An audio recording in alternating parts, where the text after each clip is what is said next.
Ah, on change de calibre là. On est dans le minimaliste. Grande marque française, Samson. Et elle était spécialisée avant 1918 dans l'aviation. Elle fabriquait des moteurs et des avions Samson. Et puis ensuite, après la guerre, la Première Guerre mondiale, des petites voiturettes en collaboration avec une entreprise anglaise qui s'appelait GN. Et petit à petit, ils sont montés en gamme. Mais là, nous avons le modèle de 1923 qui s'appelle le Val 3. Alors c'est une voiturette, un cycle-car, qui était très populaire à l'époque pour des raisons fiscales.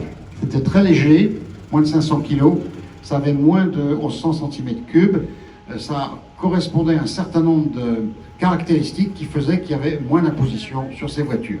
Alors vous avez vu, ils sont venus en tenue tout à fait adaptée, et Samson est un grand nom de l'automobile. Ils ont fabriqué des voitures jusqu'en 56, il y avait un moteur à double rame qui était particulièrement connu.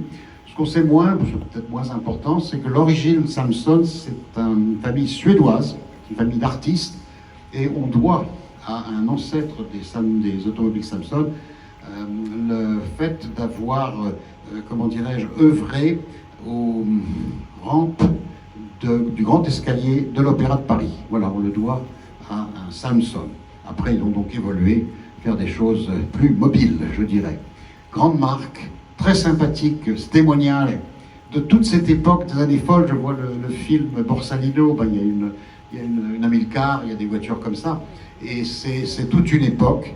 On faisait un petit peu les fous sur des routes qui n'étaient pas ce qu'elles sont aujourd'hui, avec des engins qui quand même allaient une certaine allure. Ça accélérait fort, ça freinait, ça plutôt moins bien, mais bon.